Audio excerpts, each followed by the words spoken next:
that it's shut down because we have the greatest economy, as you were saying before. We have the greatest economy in the world right now, by far, the United States. We have almost 18, now it was 17, now it's $18 trillion being poured into our country, and it's no time for shutdowns. I don't think it's affecting what we're doing, but it's too bad for a lot of people. We have a lot of good people that aren't working right now that should be, and it's because the Democrats want to try and renegotiate a deal that they had negotiated. They want $1.5 trillion given to illegal immigrants who came into the country, and it's going to hurt the health care of citizens of our country that have been paying into it, that have been working hard for it, that really deserve it. So we're never going to do that. It's not going to happen. And I will tell you, there are a lot of good Democrats that really want to make a deal. And I think all we need is 5 Democrats because we have great support on the Republican side. So I think we need 5 Democrats, and there are a lot of them that want to make a deal. So I think at some point, common sense will prevail. Yeah, go ahead. You can finish up.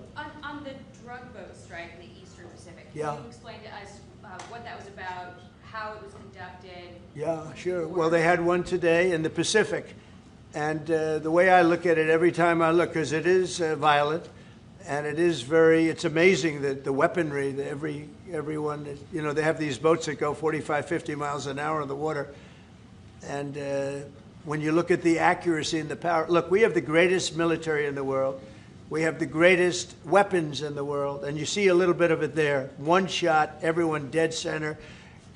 And the only way you can't feel bad about it is you realize that you won't feel badly about it, is you realize that every time you see that happen, you're saving 25,000 American lives. Every one of those boats that gets knocked out is saving 25,000 American lives, not to mention the torn up families all over the country. And whenever I see that, I say to myself, I just saved 25,000 lives. I will say that there are very few boats traveling on the water right now. Actually, that includes fishing boats, that includes any other kind of boat. But there are very few boats traveling on the water. So now they'll come in by land to a lesser extent, and they will be hit on land also.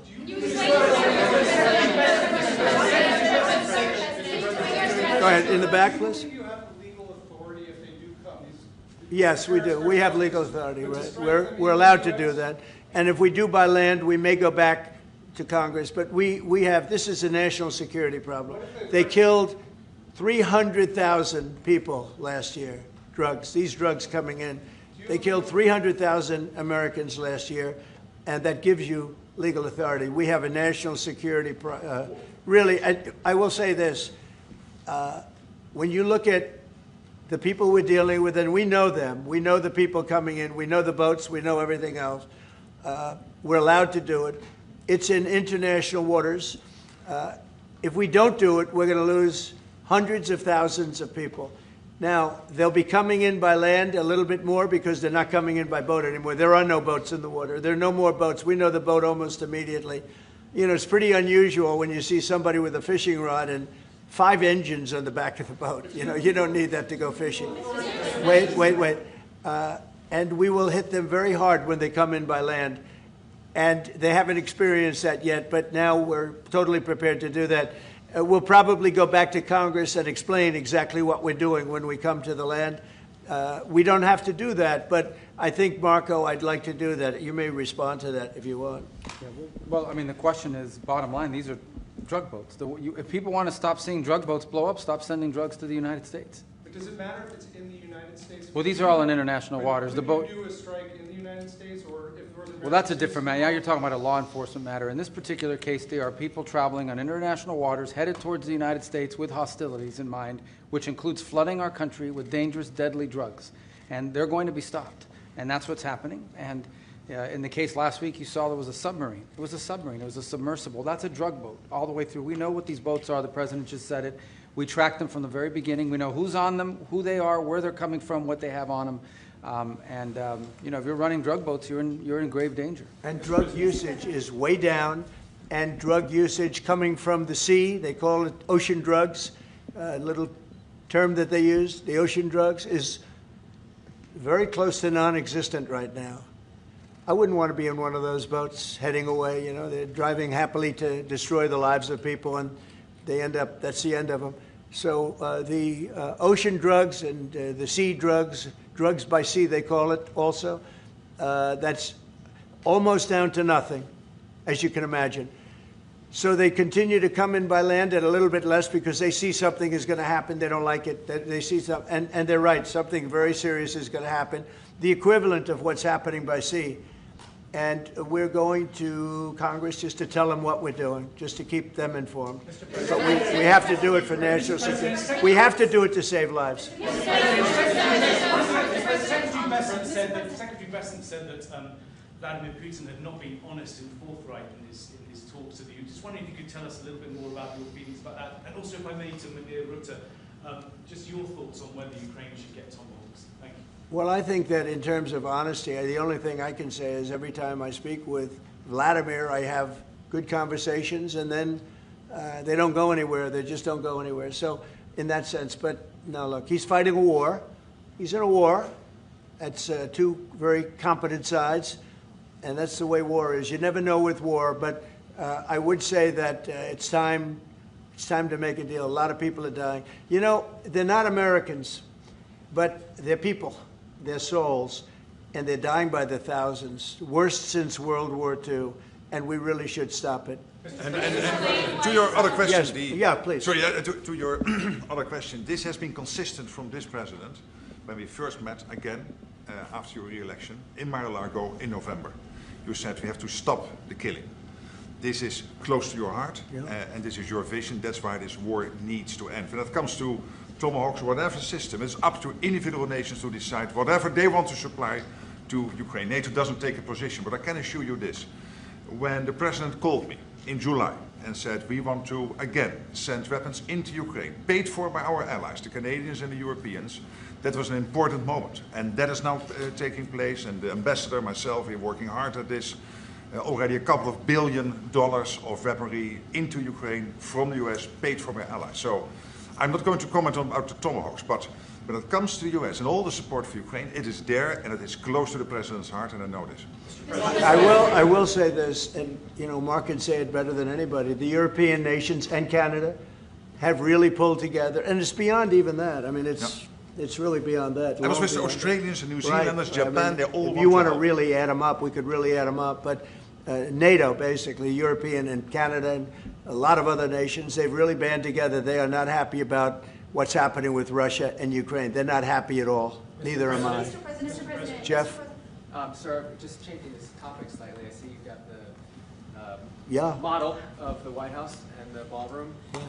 Many people were surprised the entire East Wing is being demolished because you had said initially that the ballroom would just touch Yeah. or would not Well, touch certain it. areas What are being, happened? yeah, Can you tell us what happened? certain areas are being left. We determined that after really a tremendous amount of study with some of the best architects in the world, we determined that really knocking it down, trying to use a little section. You know, the East Wing was not much. There was not much left from the original. It was over the course of 100 years, it was changed. The columns were removed, and it was a much different building. Then a story was added on in 1948, 1949.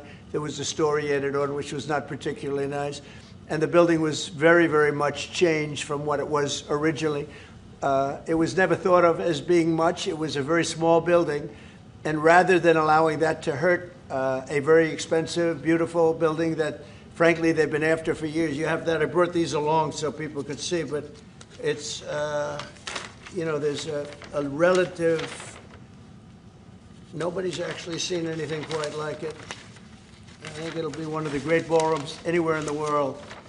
It's about $300 million. It's set to do many, many things, including meetings of foreign leaders, including the honoring of foreign leaders. You can see this.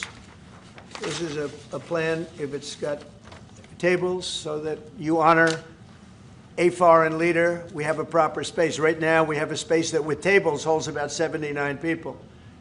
And this is a proper kind of a thing. Now, what the White House was doing, as you know, is they were putting tents out on the lawn. This is an interior shot of the ballroom. I think there'll be nothing like it. And it's being paid for 100% by me and some friends of mine, donors to it. The government's paying absolutely nothing. We're also working with the military on it because they want to make sure everything's perfect, and the military is very much involved in this. They want to make sure everything is absolutely beautiful. You can see the kind of interiors that we're talking about. That's an interior of the ballroom. And it's the highest level. And you see it goes beautifully with the White House. I mean, the mix is beautiful. So over the years, many presidents have made changes. This obviously would be the biggest change, but this was something they've wanted for at least 150 years. Many of you have gone to the events where they had, as an example, President Xi, or they had, you know, a leader of one of the countries, including the king and the queen from your favorite country, Absolutely. frankly, but where they'd be honored, and they'd be in a tent out on the lawn, and it would rain, and it was a disaster. Brian's shaking his head. You know what I'm talking about. And so I thought I'd bring this out because this is going to be probably the finest ballroom ever built, and we're doing it no cost to the country. It's being put, the money's being put in by me and donors, very great patriots actually, and the spirit on the building of it is amazing. We are using little sections of footings and various other things, but that's sort of irrelevant. In order to do it properly, we had to take down the existing structure. The way it was shown, it looked like we were touching the White House. We don't touch the White House. That's a bridge, a glass bridge, going from the White House to the ballroom. Then you get into the lobby of the ballroom, and then you go into the magnificent, the main room. And it's something that has gotten incredible reviews. And just quickly following up on that, sir. I just want a quick follow-up on that question. Your response to people who say that you haven't been transparent enough about this. I haven't been transparent? That some of your critics feel it should have gone for a I've review. shown this to everybody that would listen. Third-rate reporters didn't see it because they didn't look. You're a third-rate reporter, always have been. So third-rate reporters didn't look, but anybody that asked, these pictures have been in newspapers. They've been all over the place, and you know, we're very proud of it. It's gotten great reviews. It's gotten really great reviews. So I think we've been more transparent than anybody's ever been. Why do you believe, Mr. President, that the sanctions that you're announcing today will push Putin to the negotiating Well, I don't know that they will. I think that they'll certainly have an impact. They're massive sanctions. It's sanctions on oil.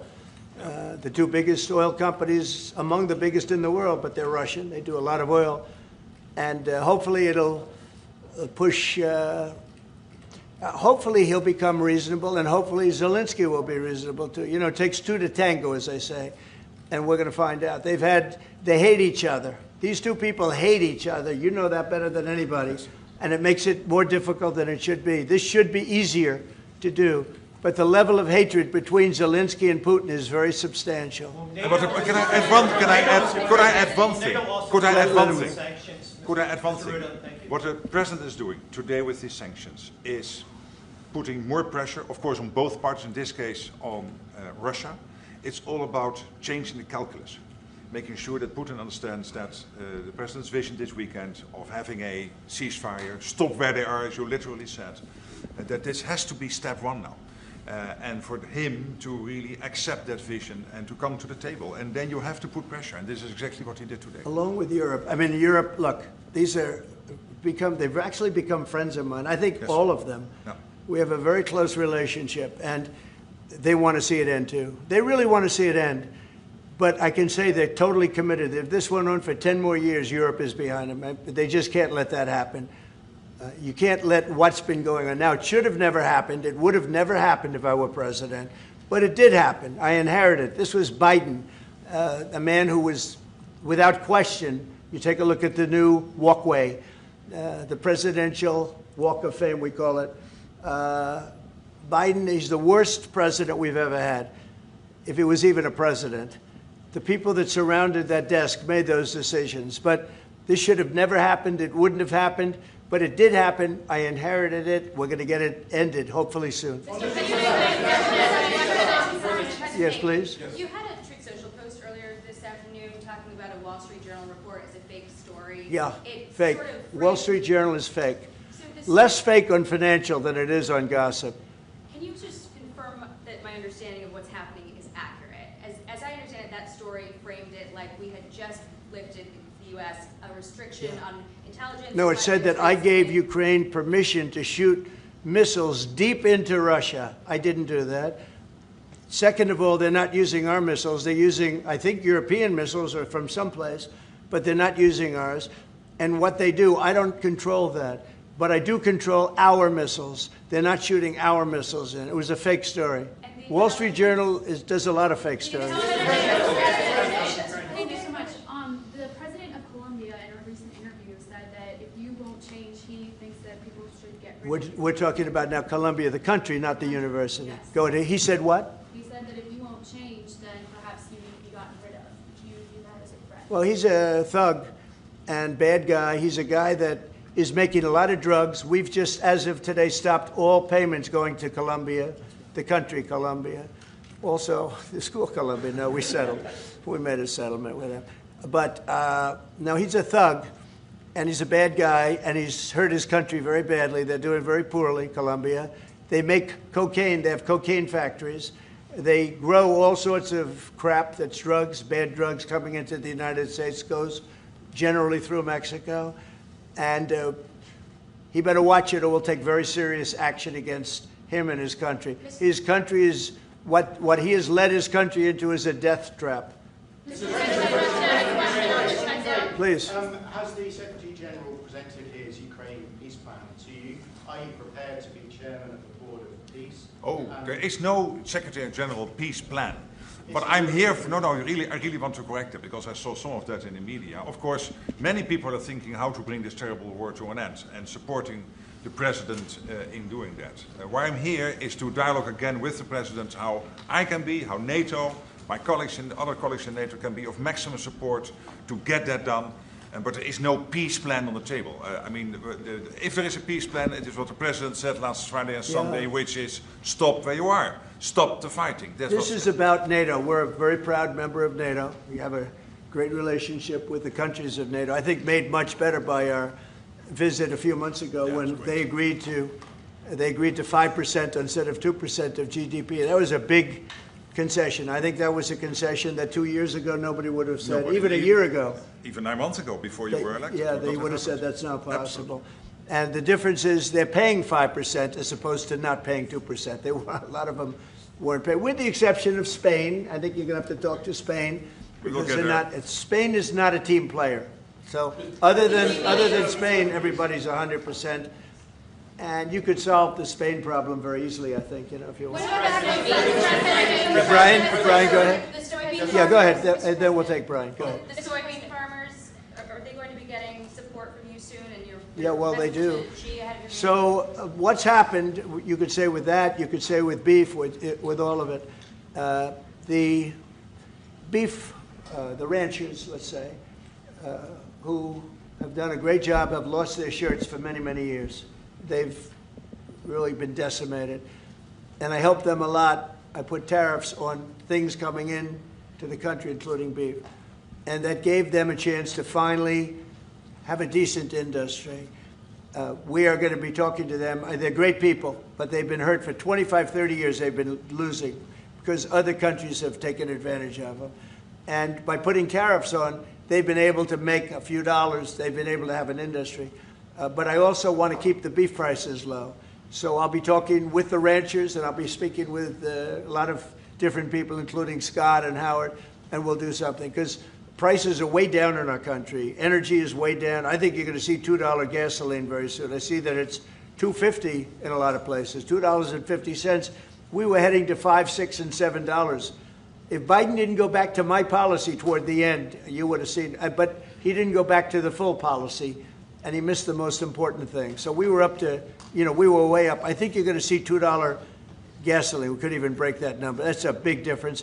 The only cost that's really up is beef. And the fake news only wants to talk about beef. And what I did is I made it possible for those people to survive. They're incredible people. But they were being decimated by other countries. And I didn't want that to happen. So prices are way down, groceries are down, everything's down, energy's way down. Even interest rates with a bad chairman of the Fed, he's terrible, he's a fool. But even interest rates are down. So our country has never done better. We're going to take in, I think, $21 trillion this year. No country has ever taken in more than $3. and we're going to take in $21 trillion of investments because of the tariffs. If we didn't have tariffs, we would be a mess. We would be a national security problem, and we've done a job. So I'm very happy about that. We're going to do something very quickly and easily on beef to get it down. The ranchers understand that. They're so happy for what I've done. I saved them. I don't think you'd have any beef in this country if I didn't do that. So we're very proud of that. Yeah, Brian? Yes, sir. Yes, sir. Yesterday in Los Angeles, immigration officials were attacked by some protesters in an attempt to arrest an illegal alien.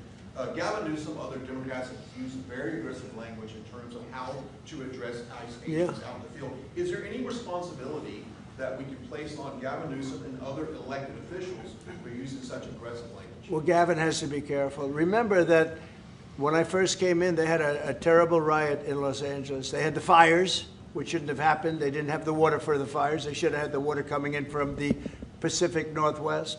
They didn't have the waters. They didn't have water in the hydrants or the sprinklers. So they had the fires, and then they had the riot. And if we didn't go and take care of that riot, you would have lost Los Angeles. You would have canceled the Olympics, which is because of me in Los Angeles. And the police commissioner, the head of the police, said, if the president didn't come in, we would have lost Los Angeles. We did not have the capability of taking care of it. And he said it very strongly.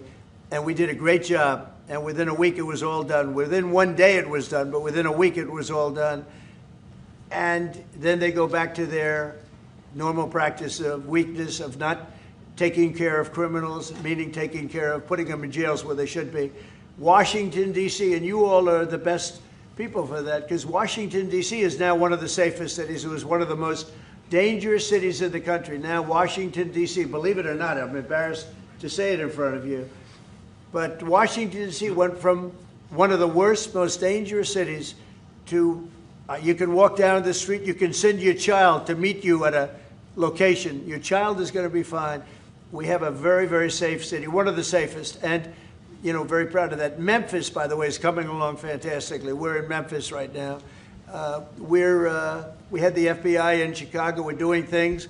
We haven't served Chicago yet. When we do, Chicago will be very quickly a very, very safe city. But if you look at what's happening in Memphis, it's great. But you got to look at Washington. People are coming up to me, people that work in the White House, they're saying, thank you, sir. And I immediately know what they're thanking me about. It's thanking, they can walk to work. They would never walk to work a year ago. They can walk into work and they feel safe and secure, and it's beautiful. And I'll tell you what, it's really an honor to add that great ballroom to the structures in Washington. It's going to be one of the great ballrooms of the world. And I think it's going to be something you're all going to be very proud of. Mr. President, thank you, Mr. President. As it relates to your meeting that's coming up with President Xi, what do you hope comes out of that meeting? What deliverables come I think we'll make a deal. I think we're going to make a deal on the rare earth is the least of it. Look, the tariffs are much more powerful than the rare earth.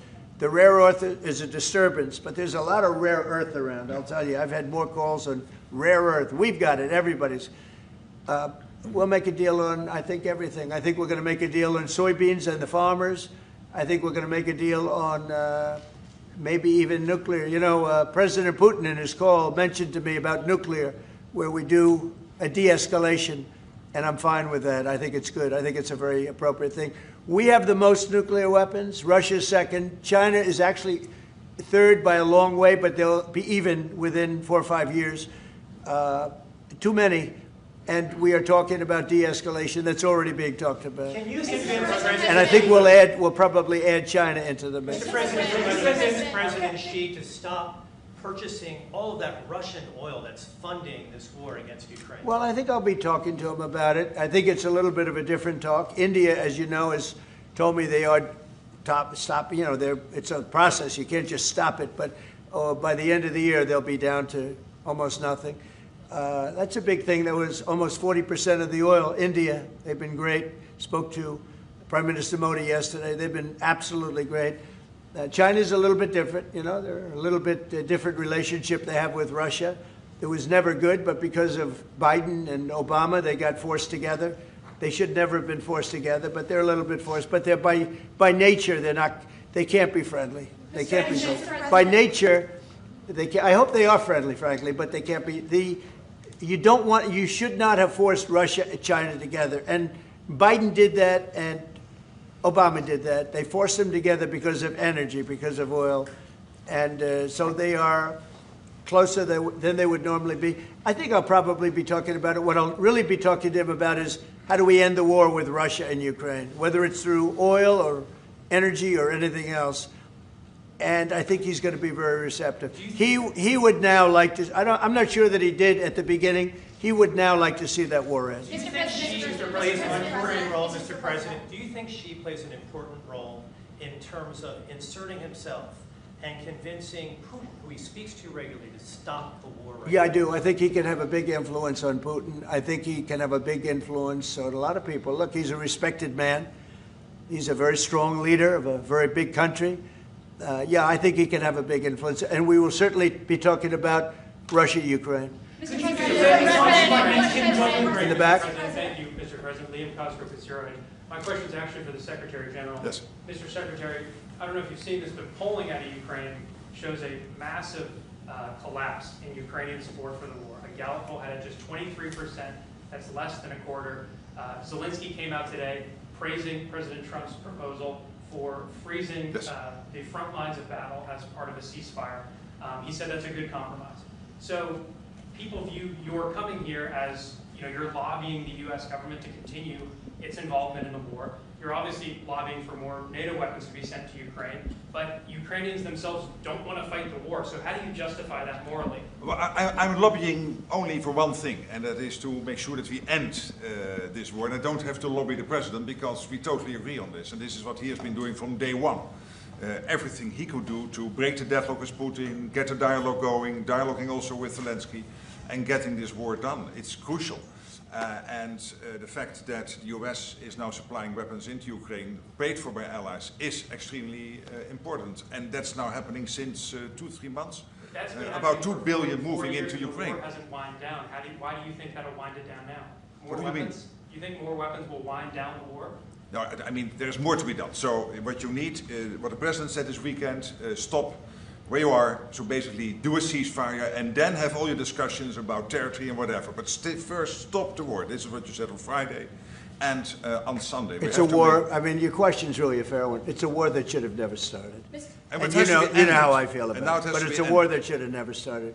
And we're not selling any weapons to Ukraine. We're selling them to NATO, which is different from before. With Biden, he just gave $350 billion worth of weapons and cash right into Ukraine, and that was so foolish. But we sell them to NATO, and in theory, you can do what you want with them. It doesn't have to be Ukraine, but probably it is mostly. No, what nations are doing now is buying from this program and making sure that the supplies in Ukraine, so Europeans and Canadians. And for example, these are interceptors for the Patriot systems, crucial to protect the cities. Today, again, a Russian attack has killed children, at least seriously wounded children in kindergarten in Ukraine. So we need to make sure that the air defense systems are in place, and we need the US systems to do that, and the Europeans are paying for that. And this is exactly the type of actions we needed, and the president is doing that and trying everything to get this war to an end, starting with the ceasefire. Do you still believe that Putin wants to take all of Ukraine? I always felt that way. I always felt he wanted to. When I was in my first term, I was with, I was very close to him, relatively speaking. It was harder because of the Russia hoax. But I would talk to President Putin about Ukraine, and it was the apple of his eye. I'd say it was the apple of his eye. But it would have never happened. He knew the consequences were too great. When we had a rigged election and all of a sudden I wasn't there, he said, wow. I think he looked at Afghanistan, how horribly that was handled, so stupidly. And I think that really gave him a little additional, incentive. I always felt he wanted the whole thing, not a piece of it. But I think now he's willing to negotiate a little bit further, and I think he's willing to make a deal. We'll see. Mr. President, we don't want him. We don't want him to have the whole thing. Mr. President, go ahead, please. Thank you, Mr. President. You have this big terrorist case before the Supreme Court. It's November the 5th. Yeah. You suggested that you might actually show up to the Supreme Court. Yeah, I'd like to. I think it's one of the most important decisions we'll ever have from the Supreme Court. With tariffs, we're strong. sound country. We're a nationally secure and internationally secure country. We're a very rich country. Without tariffs, it's a slog for this country, a big slog. I think it's one of the most important decisions in the history of the Supreme Court. And I might go there. I really believe I have an obligation to go there. We are doing so well as a country right now because of tariffs. And you have to understand, tariffs have been used against us for many years, decades, and just slowly but surely hurting our country so badly. That's why we owe $37 trillion. We owe that because other countries have taken advantage of us over many, many decades, And now we're a rich country. We're taking in money like we've never done before. Without tariffs, that would not be happening. And also, I solved, as you know, 8 wars. Of the 8, 5 of them, maybe even 6 of them, are because of tariffs. The threat of tariffs on these nations, if you want to fight, that's okay. India and Pakistan. If you want to fight, that's okay. But you're going to pay tariffs, and they're going to be very substantial. And we're in the midst of a trade deal. And they said, we don't want to do that. 2 days later, they call up, and they're not going to fight anymore. They have peace. But I've done that out of 8, I would say 6 times, 5 times, 6 times. Tariffs are vital to this country. And tariffs have been used against us by China, by every other country, and all we're doing is using them to negotiate fair deals. And as you know, we made a fair deal with Japan, we made a fair deal with all of Europe, the European Union. We made a fair deal with South Korea. These are countries that were taking so much money away from us, not sustainable, and now we're taking in hundreds of billions and even trillions of dollars. If this country is not allowed to have tariffs, if this country is not allowed to have the President of the United States negotiate on behalf of it with tariffs, we are put in a position where we're going to be a third world country. We can't let that happen. I think it's the most important case that we're going to have for many, many years to come. One of the most important cases we've ever had. With tariffs, we're a rich, secure country. Without tariffs, we're a laughingstock. We'll be a laughingstock. And I don't want to have anything to do with that. Thank you very much. Thank you. Thank you. Thank you very much. Thank you, press. Thank you, press. Thank you. Thank you, press. Let's go. Thank you, press. You know.